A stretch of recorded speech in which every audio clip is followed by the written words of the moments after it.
शंकर जी की जब समाधि में वो लीन हुए तो माता सती जो हैं अब उनको श्रृंगार करने में अच्छा नहीं लग रहा, ना अच्छे भोजन कर पाती हैं, ना उनका चित्त भजन में लग पाता है, इधर उधर विरही सी चहुं ओर घूमती हैं और भगवान के पास बैठ कर के अपने समय को व्यतीत करने लगी। धीरे धीरे समय बीता और इधर भगवान शंकर की जब समाधि खुली है तो राम राम सुमिरन करने लगे भगवान।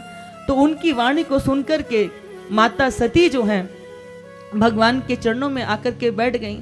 अब सती की उस अवस्था को देख करके प्रभु के मन में भी बड़ा दुख है, तो उन्होंने सोचा क्यों ना मैं सती को भगवान की कथा सुना करके इसके दुख को दूर कर दूं।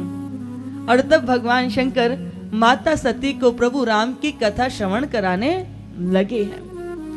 परंतु जब भगवान आज सती को कथा सुना रहे हैं तो भगवान ने बाम अंग में भाग में आसन नहीं दिया, शंकर सन्मुख आसन दीना, अपने सन्मुख आसन दिया। तो अब सती जी को पूर्ण रूप से ज्ञात हो गया कि प्रभु ने मेरा त्याग कर दिया। अब भगवान के वाम अंग में बैठने की उन्होंने पात्रता खो दी है, क्योंकि जो जिनको हर पल माता के रूप में बसते हैं उन्हीं सती ने सीता का रूप धारण कर लिया और वह रूप धारण करने के कारण भगवान शंकर ने उनका त्याग किया है।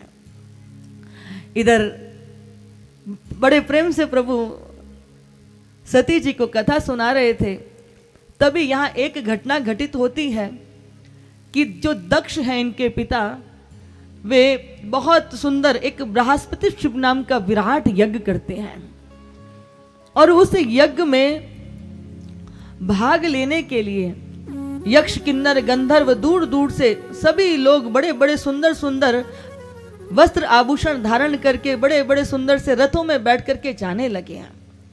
इधर सती जी जो हैं वह भी इधर उधर देखने लगती हैं, तो क्या देखती हैं, बड़े सुंदर सुंदर रथों में वाहनों में बैठ करके बहुत सारे यक्ष किन्नर गंधर्व देवता सब बैठ करके कहाँ जा रहे हैं। तो उनके मन में आया कि आखिर ये सब जा कहाँ रहे हैं। प्रभु राम की कथा सुना रहे हैं शंकर जी, तो शंकर जी कहते हैं देवी मैं तुम्हें प्रभु राम की कथा सुना रहा हूं, तो दाएं बाएं ऊपर नीचे देखती हो, भगवान की कथा में चित्त नहीं लगता क्या। अब इधर बार बार समझाने के बाद भी सती जो थी वो ऊपर देखें, रहा नहीं गया, पूछ ही लिया कि आखिर आप सब कहाँ जा रहे हैं। तो उन्होंने कहा सती तुम्हें ज्ञात नहीं है, आपके पिता के घर पर एक बड़ा सुंदर विराट यज्ञ हो रहा है, हम उसी यज्ञ में भाग लेने के लिए जा रहे हैं। सती ने सुना कि पिता के घर पर यज्ञ हो रहा है, शंकर जी से कहने लगे कि आपने सुना पिताजी के घर पर यज्ञ हो रहा है, चलो हम भी उस यज्ञ में भाग लेने के लिए चलते हैं।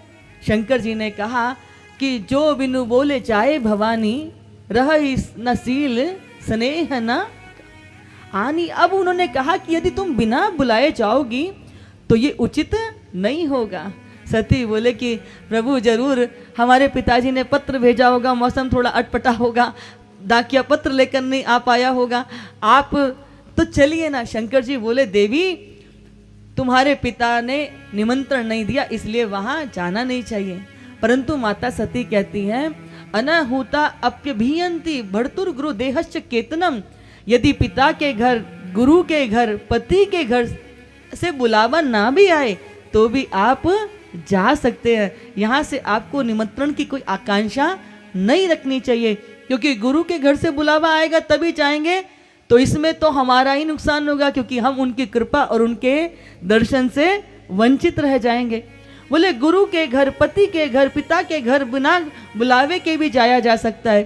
तो शंकर जी ने कहा देवी आप कहती तो उचित है, परंतु यहाँ आपके पिता ने जान करके निमंत्रण नहीं दिया है।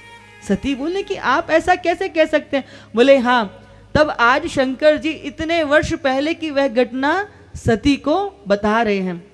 एक बार क्या हुआ, दक्ष को प्रजापतियों का अध्यक्ष बना दिया गया।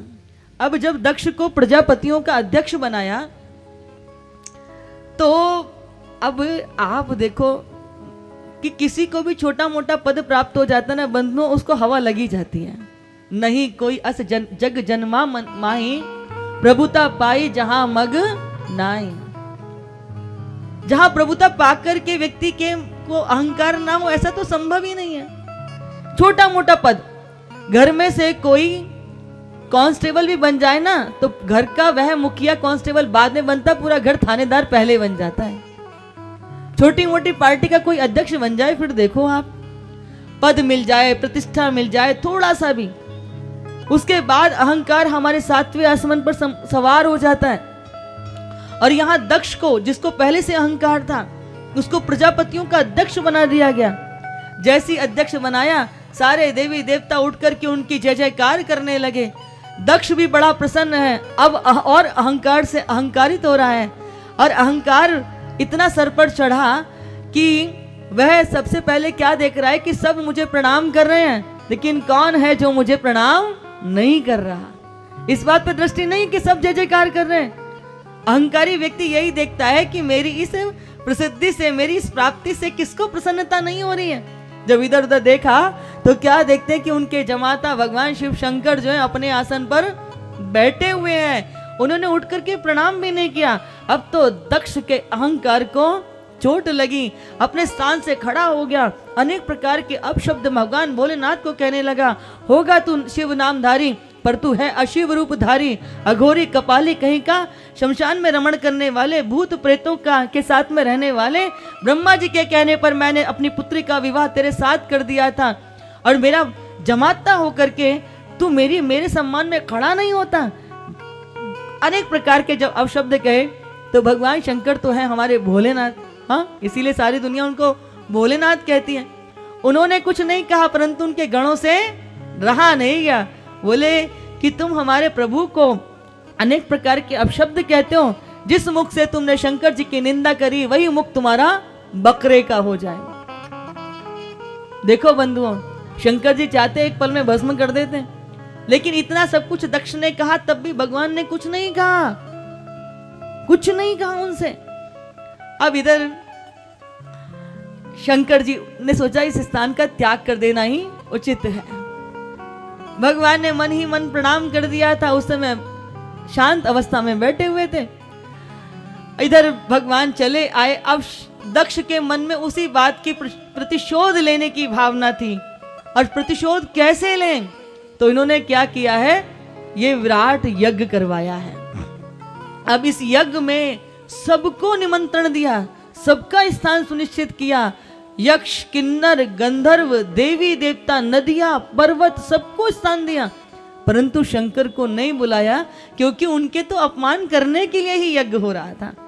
शंकर जी ने बहुत समझाया, परंतु माता सती को कुछ समझ में आता नहीं है।